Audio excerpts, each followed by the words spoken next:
Actes, chapitre 27, du verset 27 au verset 44. La 14e nuit, vers le milieu de la nuit, alors que nous étions ballottés sur l'Adriatique, les marins ont supposé que l'on approchait d'une terre. Ils ont jeté la sonde et trouvé 36 mètres de profondeur. Un peu plus loin, ils l'ont de nouveau jetée et ont trouvé 27 mètres.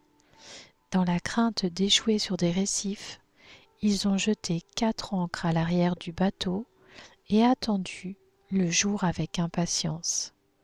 Mais, alors que les marins cherchaient à s'échapper du bateau et mettaient le canot à la mer sous prétexte de jeter les ancres situées à l'avant, Paul a dit à l'officier et aux soldats : « Si ces hommes ne restent pas sur le bateau, vous ne pouvez pas être sauvés. » Alors les soldats ont coupé les cordages du canot et l'ont laissé tomber.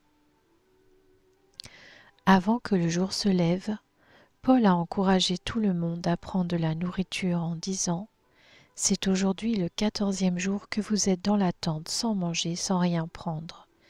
Je vous invite donc à prendre de la nourriture, car cela est nécessaire pour votre salut, et aucun de vous ne perdra un cheveu de sa tête. » Après avoir dit cela, il a pris du pain, a remercié Dieu devant tous, puis il l'a rompu et s'est mis à manger. Alors tous ont repris courage et ont eux aussi mangé.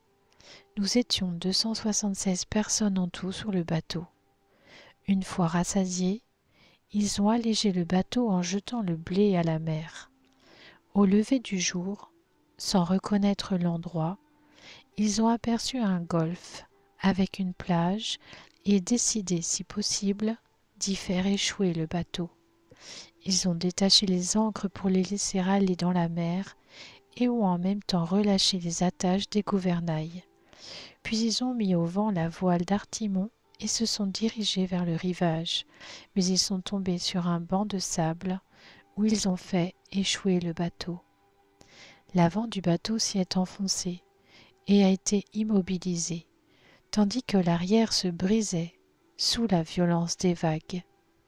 Les soldats étaient d'avis de tuer les prisonniers, de peur que l'un d'eux ne s'échappe à la nage. Mais l'officier, qui voulait sauver Paul, les a empêchés de mettre ce projet à exécution. Il a ordonné à ceux qui savaient nager de se jeter les premiers à l'eau pour gagner la terre, et aux autres de s'agripper à des planches ou à des débris du bateau. C'est ainsi que tous sont parvenus, sains et saufs, à terre.